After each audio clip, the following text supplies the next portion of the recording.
Professor Carlos, boa noite. Mais uma vez estamos aqui. Agradeço a sua participação, como a dos demais alunos que estão ali presentes, né, contribuindo com mais esse podcast, que é um incentivo da SESREI também em promover, né, dentro de uma qualidade de ensino, momentos de extensão como esse, que também agregam no conhecimento do curso.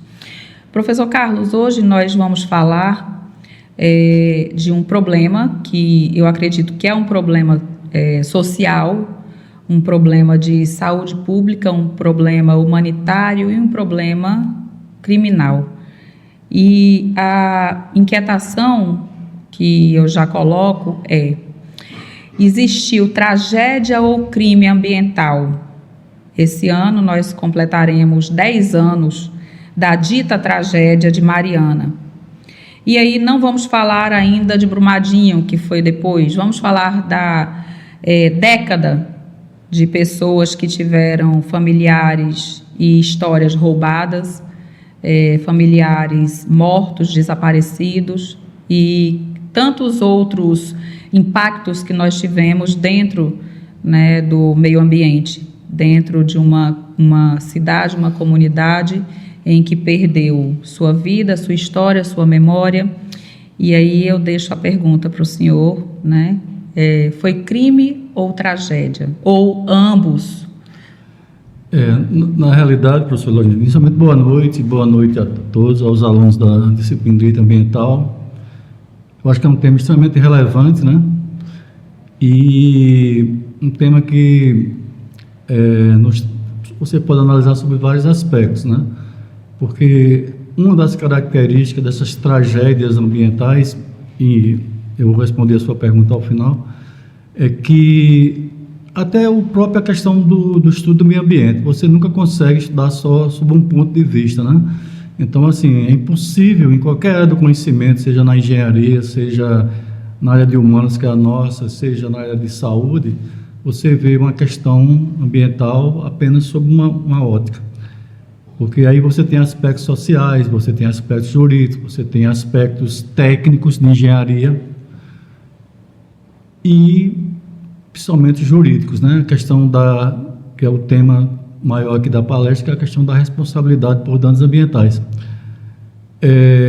O primeiro caso lá em Mariana, como também praticamente a repetição, o que é um agravante, né?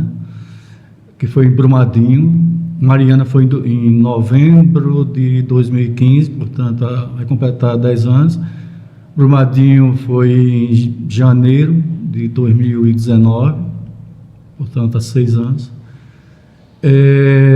São muito parecidos, infelizmente. No caso, Brumadinho foi, em termos de perdas de vidas humanas, foi muito pior. Sim. Né? Mas vamos começar com Mariana, lá em 2015. Na realidade, na época, a responsabilidade por essa tragédia, né, ela foi da empresa Samarco, que a Samarco ela era composta por... é ainda, composta por 50% de ações da Vale e 50% da BHP, que é uma empresa australiana. E essa holding, essa empresa, ela explora a extração do minério de ferro, né, que é um minério valiosíssimo, que dá origem ao ferro. E o ferro, no mundo inteiro, tem um valor de mercado muito grande. E esse minério, que é exportado para vários países do mundo, para a China, para a Europa, né, as grandes jazidas estão lá em Minas Gerais. Aliás, é bom ressaltar que o nome Minas Gerais não é por acaso, né? Minas é o estado, em termos de solo, o estado mais rico do Brasil. Daí é o próprio nome, Minas Gerais, ou seja, tem praticamente todos os minérios. E o que aconteceu em Mariana e se repetiu em Brumadinho foi uma série de negligências, né, de imperícias E até o próprio ente, assim, o ente público, os órgãos de fiscalização também pecaram porque fizeram vistas grossas a alguns alertas, né? Ou seja, Mariana, inclusive, não aparece muito na mídia porque ela teve o número de vítimas foi menor, foi em torno de 17. Brumadinho é que realmente ficou muito marcado na opinião pública, não só do Brasil como do mundo inteiro, pelo número de pessoas. Foi em torno de 270. Né? Eu estive na época e colocando, né, uma questão, sempre gostei muito dessa área de direito ambiental e com muito orgulho e honra fui sua aluna, né? Obrigado. E o meu TCC foi sobre crimes ambientais e me impactou porque tenho família tanto naquela região do Centro-Oeste, em Goiás, em Minas, e sempre tive um carinho e um apego muito grande, né, por toda aquela região, como hoje eu tenho pelo Nordeste.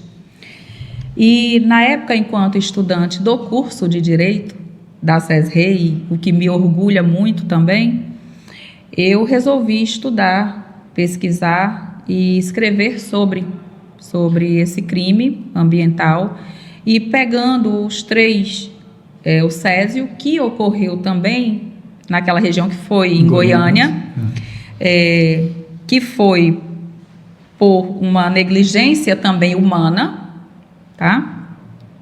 E quando eu falo humana é porque tinha-se uma empresa ali, as pessoas elas tendem, quando tem uma pessoa jurídica envolvida, fala, não, mas é a pessoa jurídica. Não, mas quem responde, né, embora seja a pessoa jurídica, e nós dentro da área jurídica sabemos disso, mas tem por trás ali tem um capital financeiro e tem também pessoas gerindo aquela empresa. Então, por isso que eu coloquei dessa forma. E pesquisei sobre Mariana e Brumadinho e tive a oportunidade de estar lá, né? E sem dúvida alguma, e não vou pormenorizar morte alguma, tá? Porque é uma vida perdida, uma história roubada. Por que roubada? Porque você de repente está, como aconteceu em Brumadinho, você está na sua casa e de repente toda uma memória, uma história, você tem que sair, você tem que... Não existe mais. Mas construíram outra cidade. Eu estive lá, vi a construção dessa outra cidade, mas não se repara. Mas moveu-se um processo, ainda está correndo o processo de reparação. Quanto vale uma vida? Né? Isso nós temos que discutir. O poder econômico, o capital, ele sobrepõe a uma vida ou a vidas perdidas? Bom, isso também tem que ser discutido. Quando da pesquisa e que eu estive lá, eu chorei. Chorei porque quando eu vi as fotos, resquícios de um crime, volto a falar, né? Que embora se tenha uma questão de tragédia, mas a palavra mesmo é crime, dentro de um contexto de tragédia, né?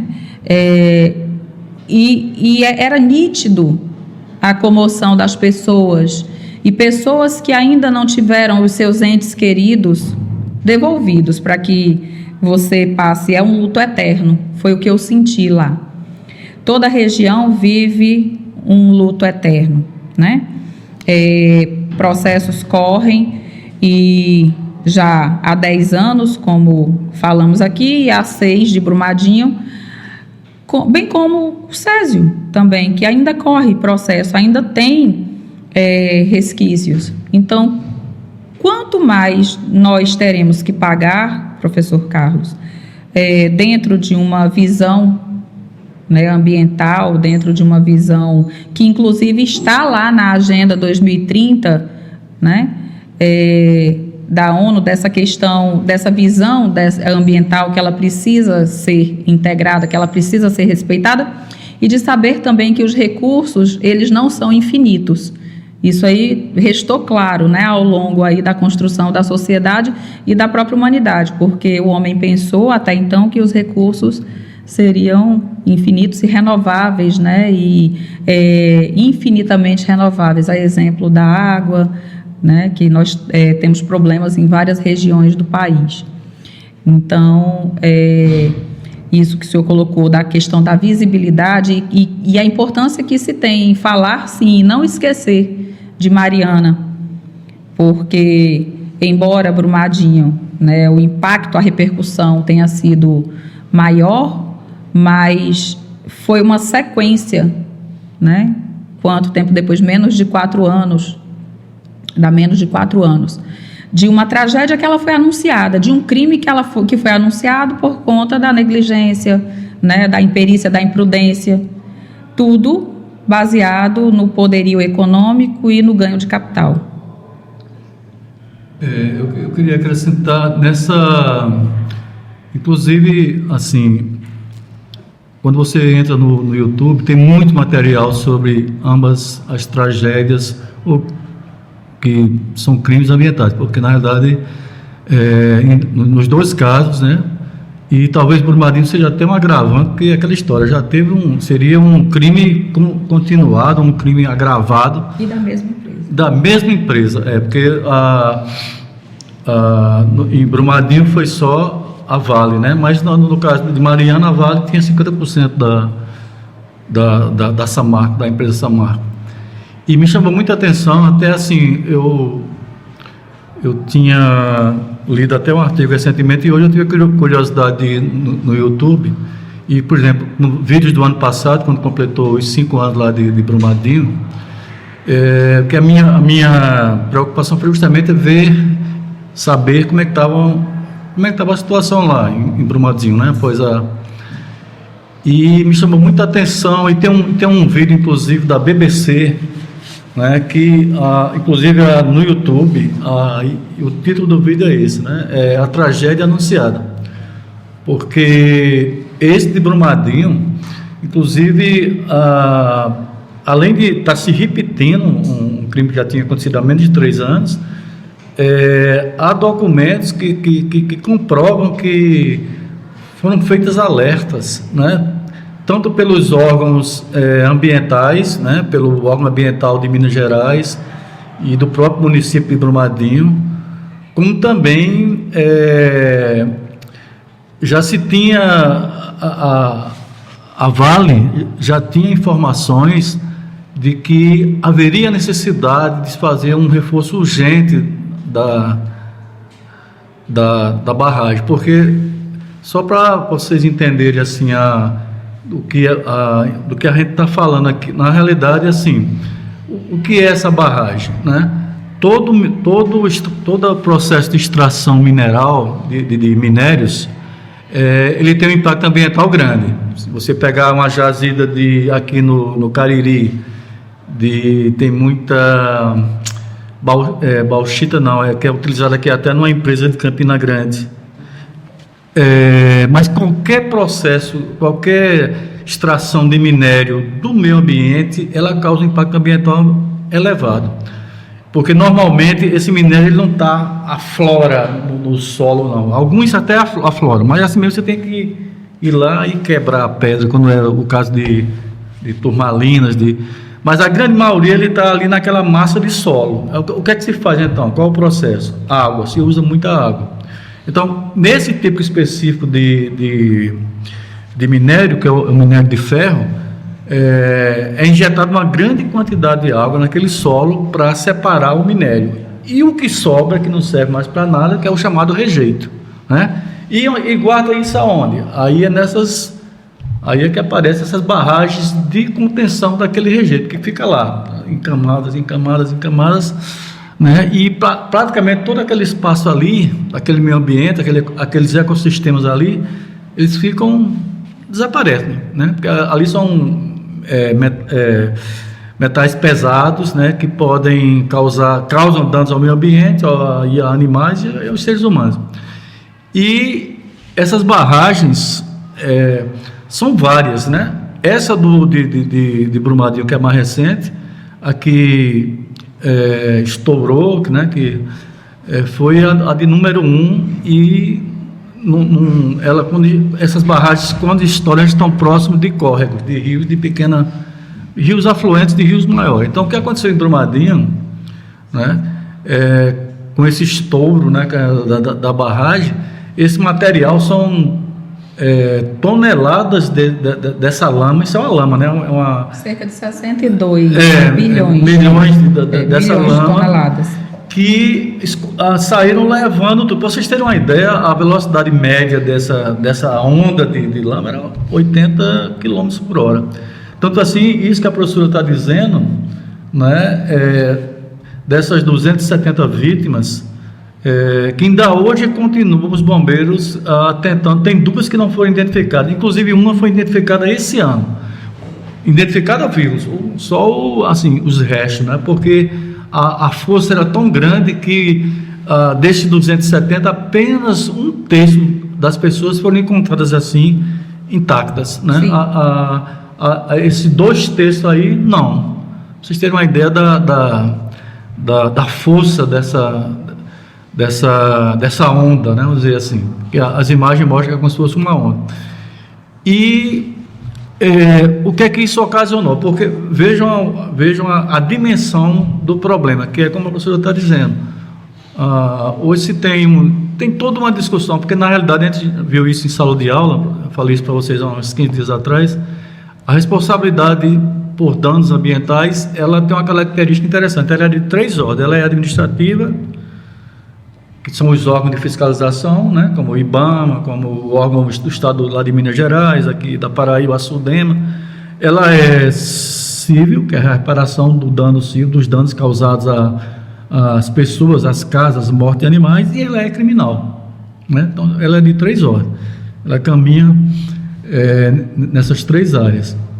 E lá, para vocês terem uma ideia da dimensão desse problema, Brumadinho é uma cidade que tem em torno de 50 mil habitantes, faz parte da grande BH, Grande Belo Horizonte, e com o estouro uma parte da água que se consumia nessas cidades do entorno de Belo Horizonte, inclusive uma parte pequena de Belo Horizonte vinha desse rio Paraopeba. E quando estourou essa barragem, ela foi para um córrego, né, e dali ela seguiu para Paraopeba, e mais na frente ela chegou no Rio Doce, que é um rio grande, um rio imenso, que conta inclusive o Espírito Santo. Ele atingiu o Espírito Santo. E chegou inclusive no litoral. Chegou. São praticamente 500 quilômetros lá de Brumadinho até chegar no litoral. E tirando esses 500 quilômetros, por cerca de 600 e poucos quilômetros, mesmo, veja bem, o senhor colocou muito bem, que são cerca de 500 quilômetros de Brumadinho até chegar no litoral. Estudos indicaram que essa lama tida, né, esse rejeito que foi tido como lama, percorreu mais de 600 quilômetros, porque adentrou o Oceano Atlântico. Então, o que é que ficou de realidade, para vocês terem uma ideia? 5 anos depois, né? Qual é a situação? Aí é isso que a professora ela falou aí um pouco existe um sentimento de enorme tristeza dessa população.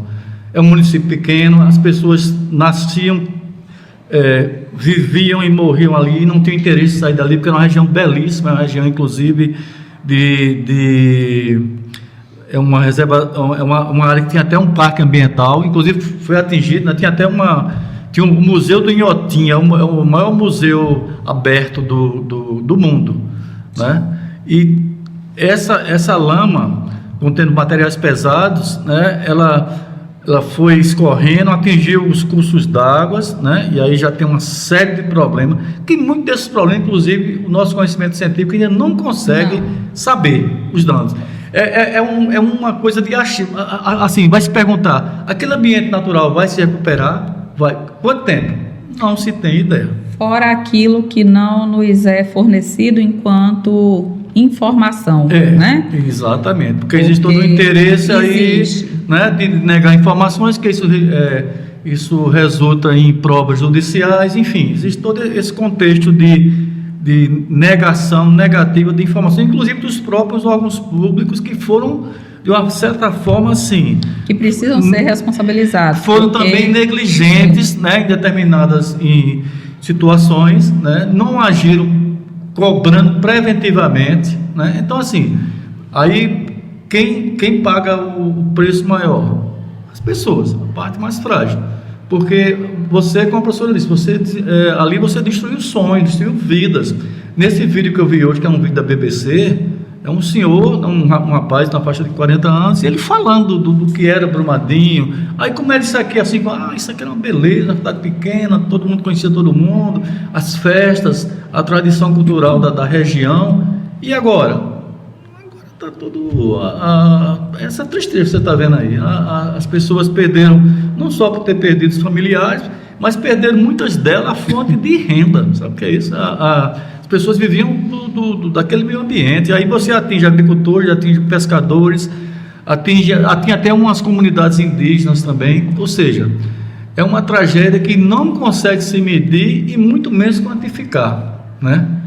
Aí a empresa responsável, a Vale, ela que é o outro lado da história, e sim, isso judicialmente caminhou, como os processos judiciais no mundo inteiro são lentos, porque pode não condenar pessoas, mas no Brasil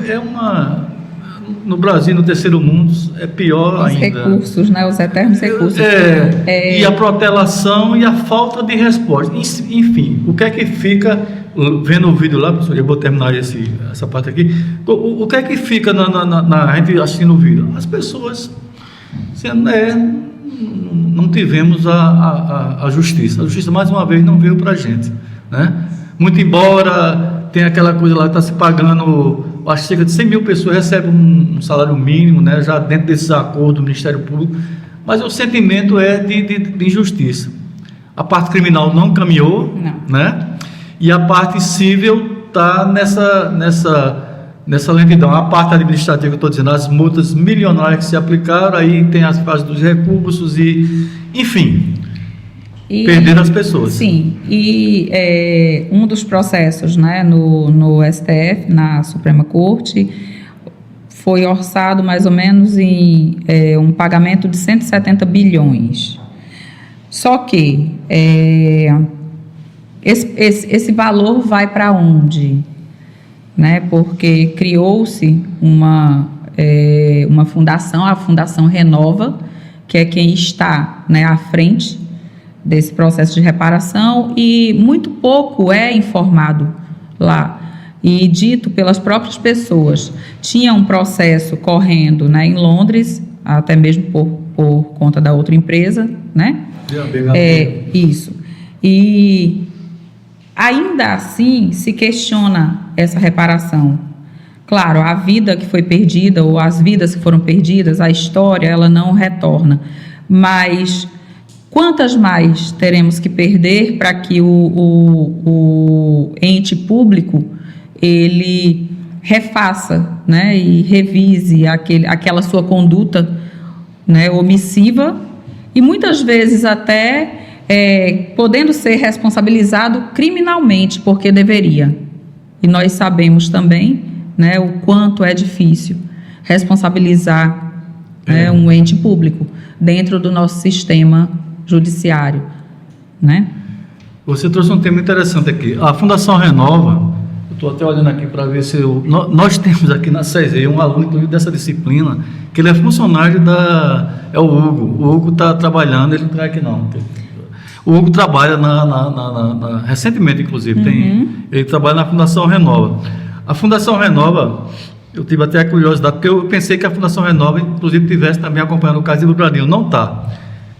Ela realmente foi criada por conta da tragédia de Mariana.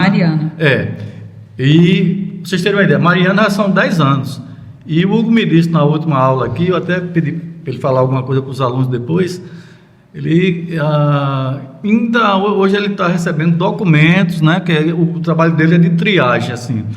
Ele trabalha inclusive em home office, que essa Fundação Renova, a sede é lá em Brumadinho, e assim ele faz a triagem de documentação de pessoas, né? De pedidos de pessoas para analisar a documentação, os fundamentos, né?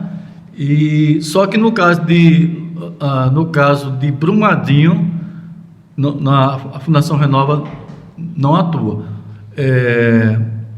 Mas, assim, o que fica... E uma outra coisa também, o que preocupa, né? Como você disse, será que isso vai ter outra vez? Essa técnica de armazenamento de rejeitos, né? Essas chamadas barragens, continua sendo utilizada lá. Essa barragem a de Mariana e essa de Brumadinho, por exemplo, em Brumadinho são cerca de 7 barragens desse tipo, barragens imensas. Ou seja, a técnica continua se utilizando, muito embora tenha alternativas mais caras, mas ainda é de extrair o minério de ferro e depositar nessas grandes barragens. Ou seja, esse risco, aí já é uma nova tragédia anunciada, né? Esse risco existe e pode voltar a acontecer. Pasmem, não tem... o Estado de Minas Gerais, talvez pela pressão natural, já que as tragédias foram lá, ele criou, apenas agora, depois de Brumadinho, existe uma lei, que é uma política estadual de segurança de barragem. Mas, a nível de Brasil, né? E quando a gente fala em barragens, assim, barragem também não tem só de rejeito, não. Tem as barragens hídricas, são muitas, né? Inclusive, em alguns casos, né? Já houve, assim, ameaças de rompimento de barragens d'água, barragens hídricas. E o país ainda não tem... Vocês sabem que, assim, a maior fonte de energia elétrica do país é o quê? A fonte hidráulica. O que é a fonte hidráulica? Você represa a água de um rio ou de um curso d'água para que a queda d'água transforme isso aí em energia elétrica, né? Então, são inúmeras barragens, algumas bastante grandes a partir de Boqueirão, de Oroz e tantos outros, né? Outros lagos artificiais que a gente chama de barragens, ou aqui no Nordeste de açude. E não existe ainda uma política nacional de segurança de barragem. Então isso mostra assim de como o poder público, né, é leniente com relação a essas questões. Na época foi desculpa. Pois não. Gravações e gravações, né? A vida tecnológica de quem usa colírio. Bom, vamos lá. Na época foi muito discutido essa questão que o senhor colocou e muito bem pontuada, porque em Pernambuco e até aqui mesmo na Paraíba, né, numa dada região da Paraíba, questionou-se, e quando a barragem ela foi construída, foi dito assim, mas se encher, se acontecer algum problema e ela romper, vai arrastar toda a cidade tal, ou seja, atingia pela dimensão o próximo município, e não se tem, né? E o poder público realmente ele é leniente em relação a isso, e isso acontece em várias regiões do país. Nós temos, em termos de barragem hídrica, só bem lembrado por você, nós temos o caso aqui, que é mais ou menos recente, eu acho que 2008, que é o caso da barragem hídrica de Camará, lá no município de Alagoa Nova, né? Onde ela foi, a barragem, ela rompeu, né? Após pouco tempo de inaugurada, não tinha 10 anos ainda que tinha sido inaugurada, e causou uma tragédia imensa, praticamente levou todo o município de Alagoa Grande, que é o município seguinte, né? E aí todo esse processo lento também de indenizações, isso deixou muita angústia na população. A barragem foi reconstruída e, por exemplo... Em nome do progresso. Em nome do progresso, E, inclusive, assim, depois da reconstrução, porque, assim, não sei se alguém conhece aqui a barragem de Camará, ela é muito... A barragem mesmo, né, aquela parte do paredão, ela é muito íngreme, assim, e depois da nova construção, da nova Camará, já houve, assim, alguns sustos, né, que poderia estar... Porque uma coisa interessante que eu notei hoje no vídeo, né? Isso causa um trauma tão grande, né? Que aí a qualquer coisa as pessoas ficam achando que é uma nova tragédia. E aí não para de surgir fake news, né? Nesse caso de Brumadinho mesmo, um dos vídeos é interessante. Aparece uma corrente de água assim, barrenta, atravessando uma estrada, e as pessoas de imediato começam a dizer, isso está vindo da outra barragem, e começou a surgir essa fake news, e aí depois foi constatado que não era. Mas assim, tudo isso por conta dessa leniência do poder público, né? E do medo, né? Fica aquela questão da injustiça. E uma outra coisa, né? A questão que você tocou no início, da questão da saúde pública. E isso tem um custo muito grande para o Estado, né? Porque o que aconteceu tanto em Mariana como em Brumadinho, que após essa questão da lama passar, com o tempo ela vai solidificando. Então o solo fica completamente alterado. E o que acontece? Ali naquele solo tem materiais pesados.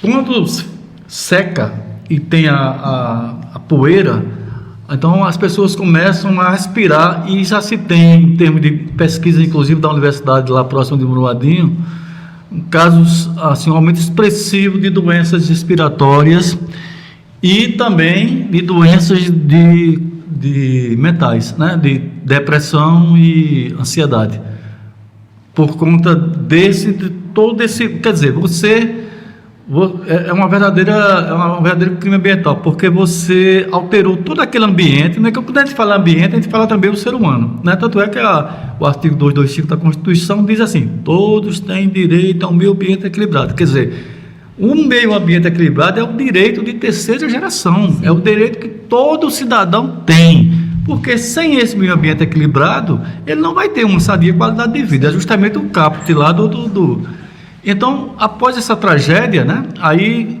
construíram uma nova vila lá, as pessoas estão morando, mas estão morando, a gente pode dizer, num ambiente insalubre, porque a própria questão ambiental ela foi modificada muito, né? E todo aquele contexto que existe das pessoas que fazem parte daquele meio, aquilo foi completamente alterado para pior. E então, sem contar também a questão da agricultura, né? Porque quando você tem um solo que ele recebe essa quantidade de rejeito, né, de materiais pesados, de minério, e que aquilo fica de forma a não poder ser retirado, isso afeta o solo. Porque essa infertilidade, não só o solo, né? O lençol freático ele é afetado. Exemplo dos peixes, né? Como se forem buscar reportagens da época, vários peixes morreram, né? Pela questão da falta de qualidade, inclusive de oxigenação da água. E eu vi mais um caso interessante, falando em peixes, de Mariana também. Começaram inclusive tem vídeos sobre isso, peixes surgindo com mutações genéticas, peixes grandes assim, com umas coisas assim estranhas, esquisitas, e que a própria ciência não explica. Provavelmente porque consumiram alguns desses agentes, né, alguns desses minerais, e desenvolveram, sei lá, tumores, alguma coisa assim. Então veja uma complexidade, né, de um crime ambiental dessa ordem. Aliás, a legislação ambiental é uma coisa interessante, que é uma coisa que mostra assim, a imperfeição do homem, né? Porque se o meio ambiente para nós é tudo, né? Por exemplo, a gente tem essa mesa aqui, tem esse microfone, tem essa televisão, tem essa roupa aqui, tudo isso veio de onde? De onde é que foi a origem? Do meio ambiente, né? Que passou pelo processo industrial de transformação e chegou na gente, na sociedade, né? Então, isso talvez seja a coisa mais importante da humanidade. E a humanidade só se sentou para discutir essa questão desse risco ambiental. A primeira reunião, a primeira conferência da ONU foi em 72. É o marco inicial da legislação ambiental de todo o mundo, né? Quer dizer, apenas em 22 agora completou apenas 50 anos que nós temos essa discussão a nível de mundo, e basicamente essa legislação voltada, né, para tentar proteger o que a gente chama dos recursos naturais desse meio ambiente saudável, né? Então, assim, E se você me perguntar, e como começou essa preocupação de tentar proteger esses vários ecossistemas? Isso começou por quê? Voluntariamente? Não. Começou porque, a partir de tragédias ambientais. A primeira lei ambiental que a gente tem conhecimento, né, de grande impacto, foi nos Estados Unidos. As leis são numeradas como ato. E o ato, acho que não estou enganado, é o número 1, né, de 1969. Foi a primeira lei ambiental com essa visão E por que veio essa lei? Porque foram as primeiras grandes tragédias que foram noticiadas, já tinha tido outras, mas as primeiras que a imprensa deu visão foram derramamento de óleo, de navios se rompendo e derramando milhares de toneladas de petróleo no mar. Isso foi muito bem pontuado, né? E até em relação a fazer esse breve histórico a respeito, né, da questão da concepção de uma mentalidade, de criar, né, uma mentalidade ambiental e saber que o homem, ele não é um ser à parte, ele é sim, e nós costumamos a afastar esse pensamento, nós fomos doutrinados até a afastar esse pensamento, nós somos animais racionais, né? E até esse termo de animal racional, até certo ponto, né, há quem diga, e aí tem a seara do estudo relacionado a outros animais, né, aos pets e a outros animais que demonstram ter inteligência já comprovadamente, né, mas eu estou falando da questão da razão, né, da racionalidade do homem. E dentro disso, o homem ele tendeu a usar o meio ambiente em prol, né, desse dito desenvolvimento, né, dessa dita qualidade de vida, de construir uma qualidade de vida que se discute, né, até onde essa construção tem levado a própria humanidade.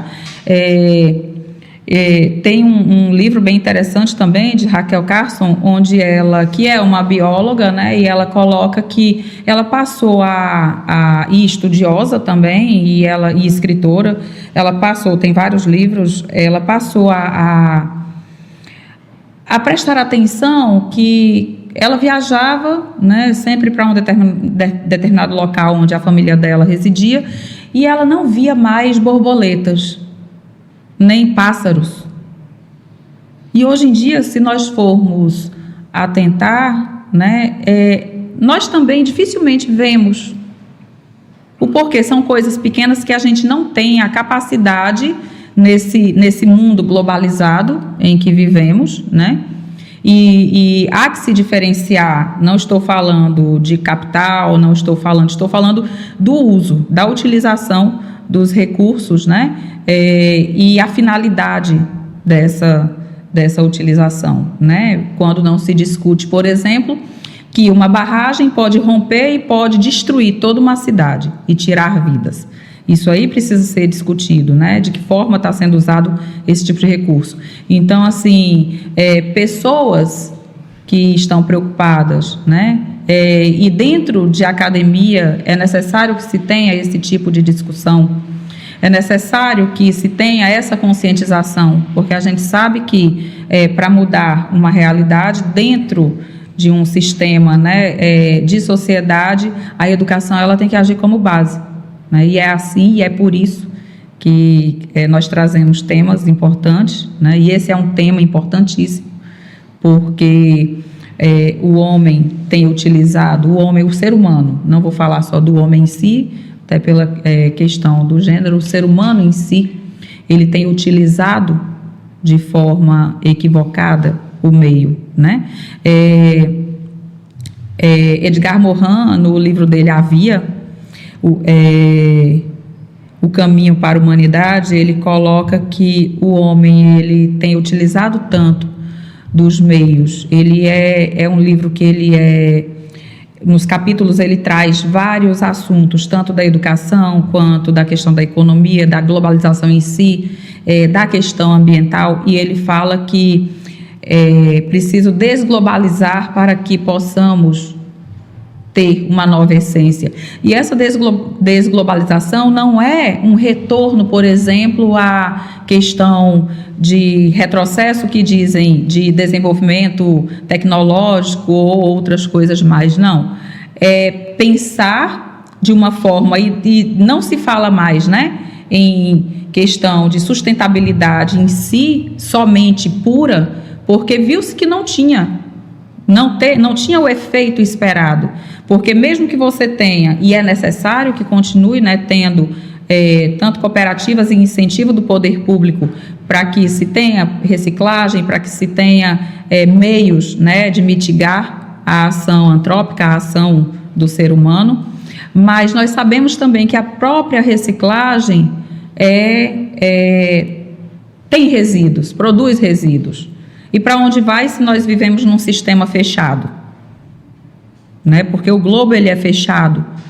E o globo ele é uno, em que pese tenhamos países que acham que não, né? E tenham a sua economia voltada unicamente para a exploração, né? Exploração tanto do capital quanto da questão do meio ambiente.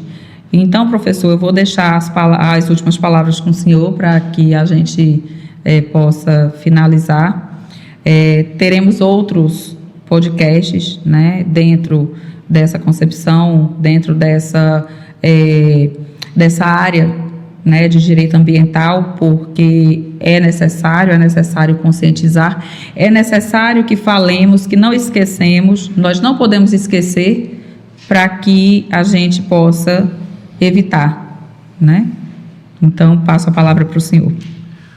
Professora, antes de finalizar, e aqui para os alunos, e dentro dessa necessidade de a gente estar discutindo questões ambientais, como sociedade, né?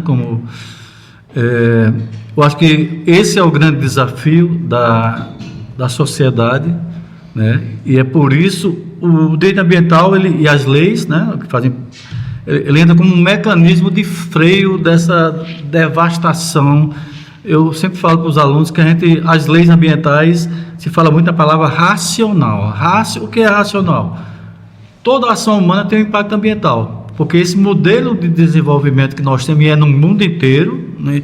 Mesmo nos poucos países que hoje não são capitalistas, acho que uns 5 ou 6 países do mundo, mas o modelo é o mesmo. Você vai lá no meio ambiente, pega o recurso natural, passa na caixa preta, que é a fábrica, e transforma em produtos, para gerar renda, enfim.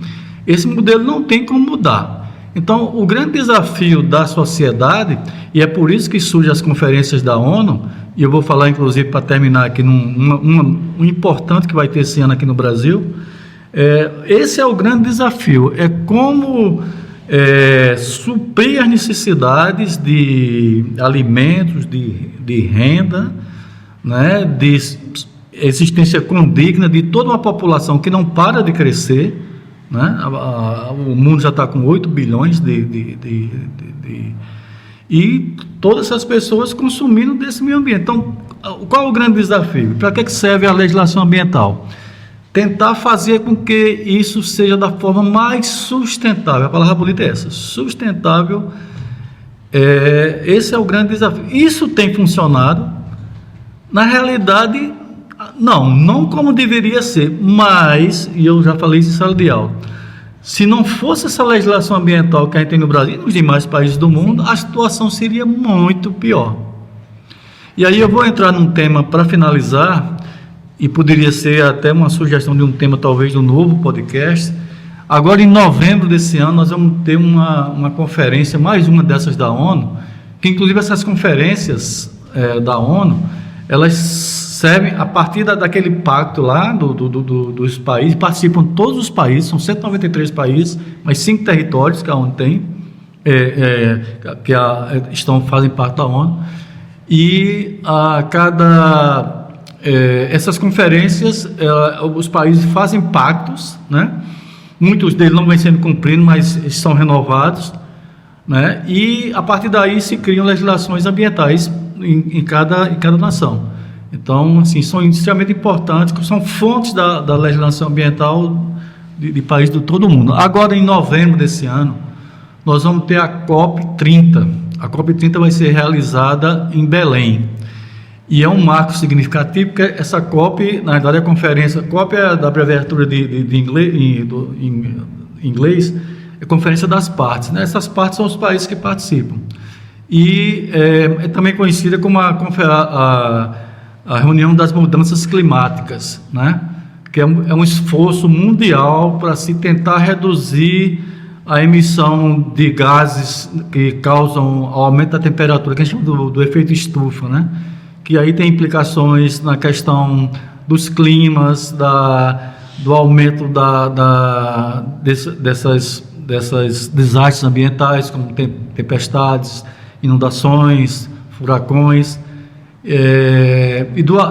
isso está levando ao aumento exagerado, né? Um aumento muito acelerado da temperatura média do planeta. Então isso tem causado isso é o grande, assim, receio, o grande desafio, assim como o desenvolvimento sustentável. Esse outro tema é um dos grandes desafios da humanidade.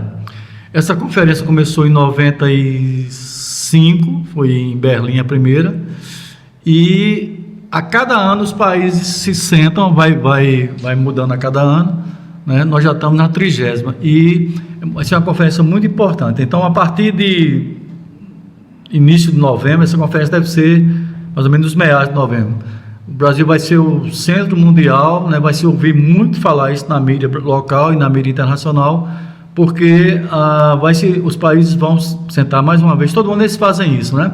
E lá são feitos acordos, feitos pactos, que quando retornam, esses acordos são inseridos de alguma forma na legislação de cada país. Então, assim,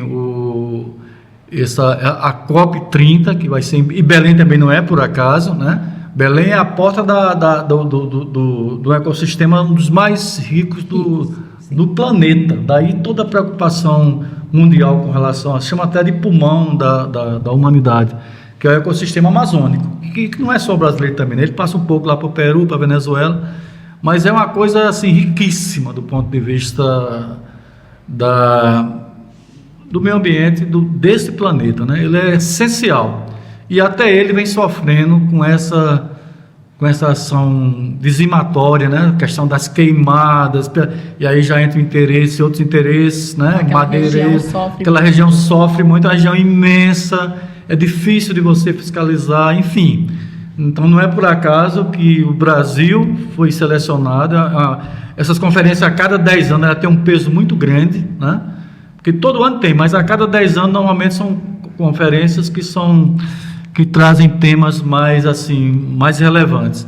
Então a gente já fica assim, a ideia para que mais próximo a gente possa voltar a falar sobre esse tema. Ideia aceita, professor Carlos.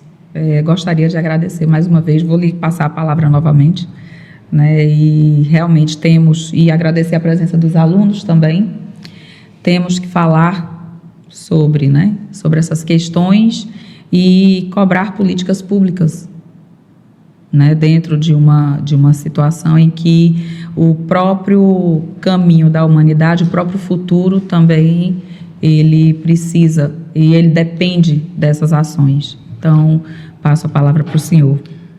Para finalizar, eu só queria agradecer a você, parabenizar a faculdade pela ideia dos podcasts sobre temas diversos, né, uma ferramenta fantástica de comunicação. E agradecer também a presença dos nossos alunos aí. Nesse próximo evento, inclusive, né, já fica o convite para que também um aluno possa, né, fazer Sim. parte. Enriquece muito, porque a nossa visão já é uma visão meio consolidada, assim. Eles são jovens, estão entrando no mercado de trabalho, tem uma outra, talvez assim, dinâmica, tem uma outra visão de mundo. E isso mexem muito com a tecnologia. Exatamente, né? Então, essa participação dos alunos, eu acho que enriquece muito qualquer debate. Então, muito obrigado, né? E vamos ao próximo. Vamos ao próximo.